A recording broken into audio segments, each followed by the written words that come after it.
Now to this other story that we've been following here at CBS This Morning. People living near some air bases are expressing concerns after the EPA detected toxic chemicals that may have seeped into local drinking water.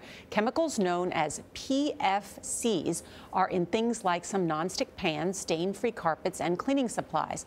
Well, they have also been a main component of firefighting foam used at military bases and airports, and they are associated with health problems like cancer and low birth weight. Barry Petersen is at Petersen Air Force Base in Colorado Springs with the residents' concerns. Barry, good morning. Good morning, Nora. Well, here at Petersen Air Force Base, they know the contamination from this foam has seeped into the water supply, and they're working with the communities to clean that water up. But for people who've lived here for years, who have been drinking that water for years, there's real fear that there's something dangerous in their bodies. Do you ever think, like, there's danger right down here, like down right there where the water is under the ground? It's always in the back of my mind of what's lurking down there. Because, for 25 years, Dan Cruz delivered mail here and drank the water. Then came cancer, thyroid, prostate, testicular. He says never before seen in his family. I'm the only one that's been diagnosed with cancer. Not once, not twice, but 3 times. People on my route, cancer has come upon them, and sometimes it's stage 4. The cause could be firefighting foam used since the 1970s at Air Force bases and airports across the country. Something meant to save lives that may have harmed them instead. The foam contains highly fluorinated chemicals known as PFCs. It is suspected of causing some cancers in underweight births. I like how quiet it is. Micah Ulam has lived near Petersen Air Force Base for a quarter century in a town where the foam has contaminated the water. She almost died. Several times. Sadie was born premature, weighing a mere 1 pound, 6 ounces. She spent 94 days in the neonatal intensive care unit. That's the first time I got to hold her. Sadie is one of 3 children born to Micah. 4 other pregnancies ended in miscarriage or death. With what you know now, do you think any of this has to do with the effects, potential effects of what's in the water? Possibly, yeah. Why?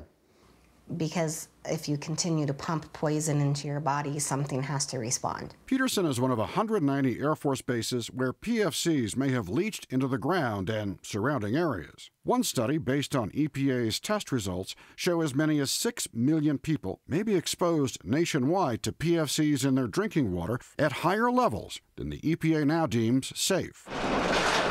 But more than 60,000 people in the communities near Petersen Air Force Base may be America's hardest hit.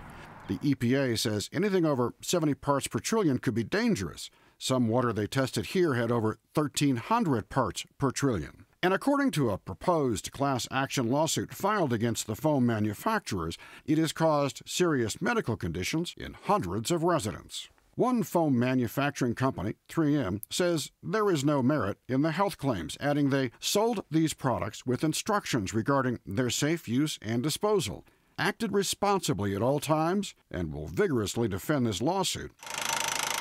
But the Air Force has taken action, spending more than $4 million to provide bottled water and filtration systems. Air Force firefighters now train with water, and for real fires, it uses a different fluorinated foam, still containing another type of PFCs, but believed to be safer. But some of those who have studied the new foam say the Air Force may have traded one evil for another. Arlene Bloom is a researcher at the University of California, Berkeley. Our chemical regulation system makes us all guinea pigs because chemicals are assumed safe until proven guilty, and they go out in the world and we are exposed to them with no health information. Mark Corral is Deputy Assistant Secretary of the Air Force for Environmental Safety and Infrastructure. Is it possible that you've replaced this with something that could still have a long-term problem down the road? I've got to rely on the Environmental Protection Agency and on the health agencies to tell us whether or not that's going to be a problem in the future. But for now, we're going to treat it as if it were any other hazardous material so that we can prevent contamination in the groundwater and in the soil by cleaning it up immediately. Why would you do that if it's deemed to be safe? And what we're saying is these still are chemicals that have potentially toxic side effects. Dan Cruz worries that more illnesses may lie ahead because of something as ordinary as a drink of water.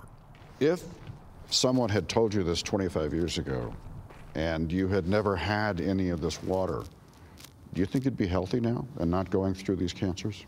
I think I would have been perfectly healthy. I don't believe that I would have gotten any of the cancers at all.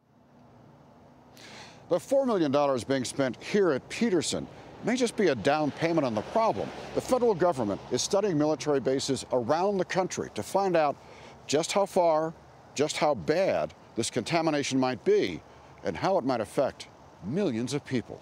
Bianna? Reporting there, Barry. Thank you so much for that.